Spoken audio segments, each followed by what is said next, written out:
What's going on, everyone? So back in 1996, we got the establishment of Sidney Prescott, the final girl of Final Girls. And she has been in every Scream movie except for Scream 6, obviously.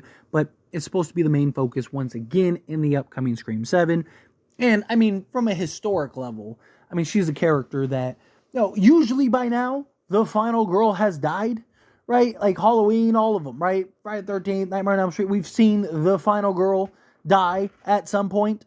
And Sidney is still a big part, big role, still kicking, right? And there's a genuine argument for her to be the greatest final girl in the history of horror. But with Scream 7 kind of making her a focus once again, and supposedly the story and everything is supposed to kind of circulate around Sidney Prescott, it begs the question of, like, how are they going to approach this, right? Like, so is Ghostface going to be after and targeting Sidney and her family specifically? Or is there another outside source from her family that is causing Sidney to have to get involved? Like, Gail is being attacked, right? And Sidney now has to go and help Gail, right? And so it's not that Sidney is being the target, it's that she now involves herself, much like what we saw in Scream 5, right? Like, she involved herself. She didn't, like, Ghostface wasn't after her. She just ended up coming because Dewey's death, right? Like, so that is a approach in which they could go. Or, again, maybe there is an attack that is too close to home to where she feels like, I need to get my family out of here. And, and then, again, involves herself. Right? There's a lot of ways that you can kind of approach to where it's like Sidney Prescott maybe involved herself. But something that I've touched on briefly in various videos that I really wanted to kind of make a video about and kind of dive into, because I do think it's a very interesting point. Sidney Prescott hasn't been the main target since Scream 3.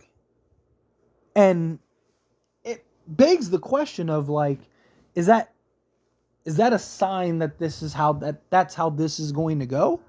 Or are they going to kind of go back to, no, Sidney is the target, right? So, Scream 3, Roman was after Sidney.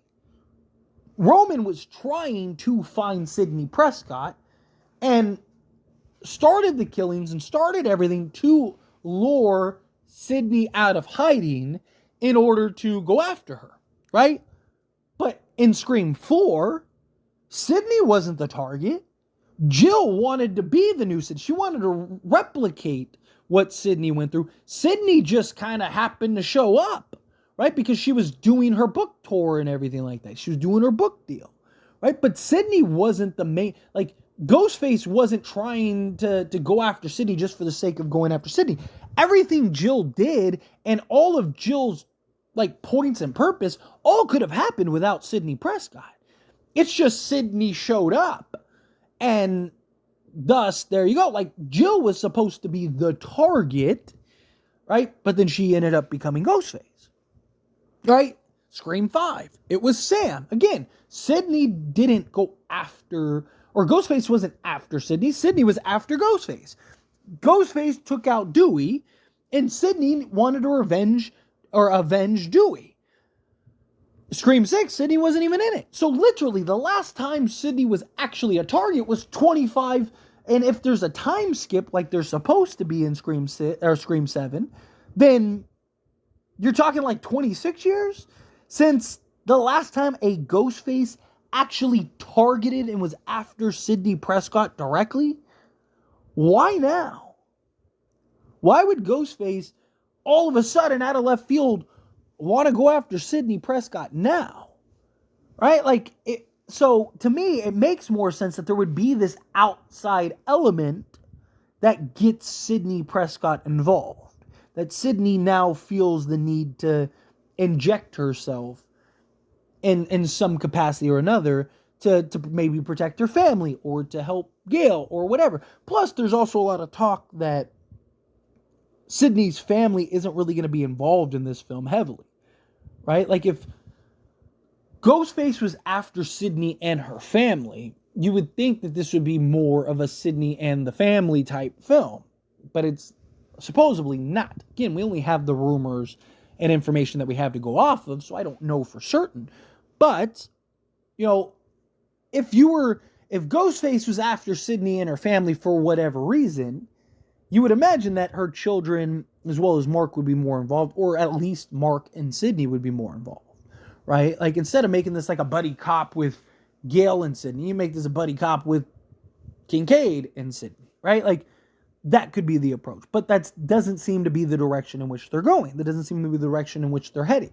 So that leads me to believe more, again, assuming that the rumors are true, that there is an outside element in which Sidney needs to get involved, right? Because again, it's like, okay,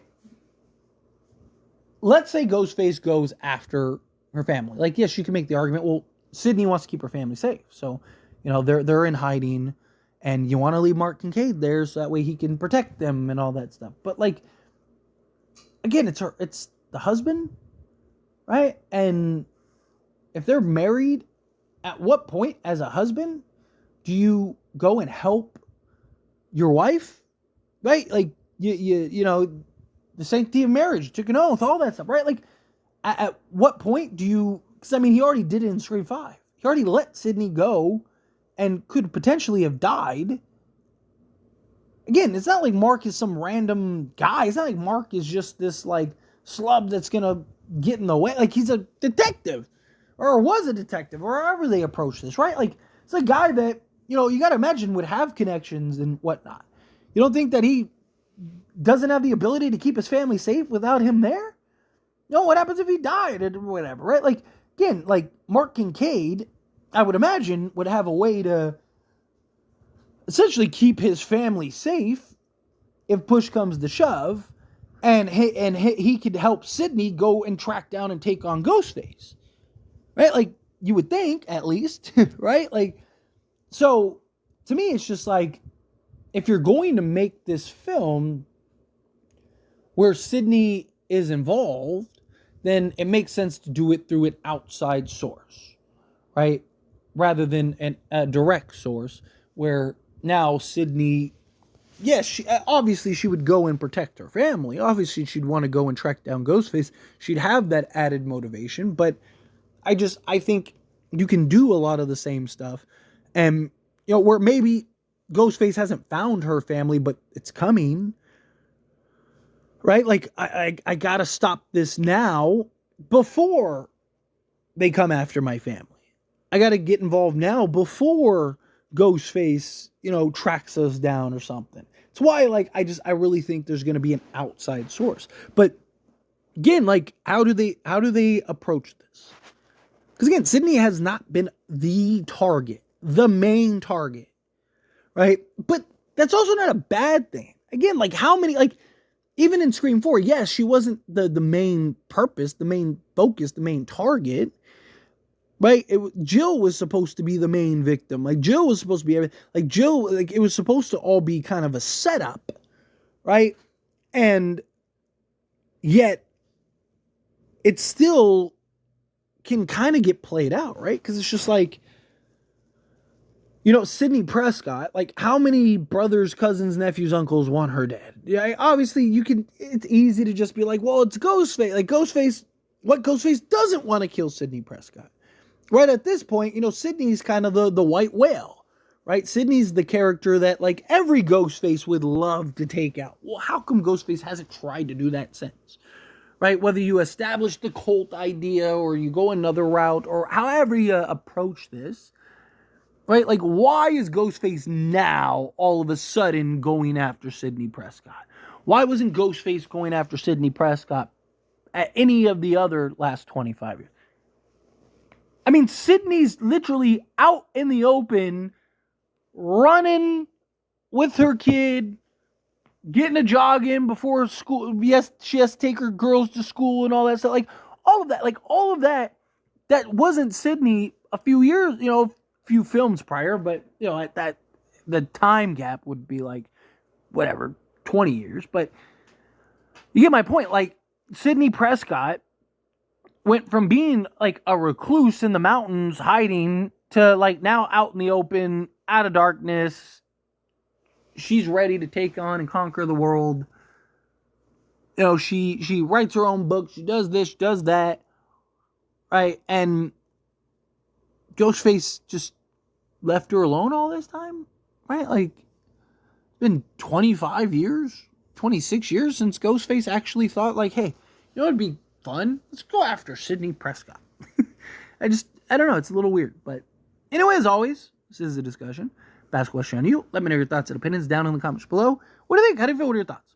Do you agree with my points? Do you disagree with my points? Do you think, like, yeah, makes sense, you know? Do you think, like, no, like, hey, you know, that's more of a reason to now have Ghostface go after Sidney because, you know, it has been so long, Sidney feels safe, right? Like, there's always, obviously, an argument the other side, the other way, which, yeah, I could always do that if you wanted me to. So let me know down in the comments. You want to see a video where maybe I argue the other side, where it makes more sense. But again, however you feel, whatever your thoughts are, I'd love to hear it. So let me know down in the comments below. That being said, if you haven't liked this video, hit that like button. Helps me a lot. Lets me enjoy these types of videos, and I truly appreciate it. Not subscribe channel, hit that subscribe button. Turn on the bell notifications. Appreciate y'all. See you in the next one. Thank you.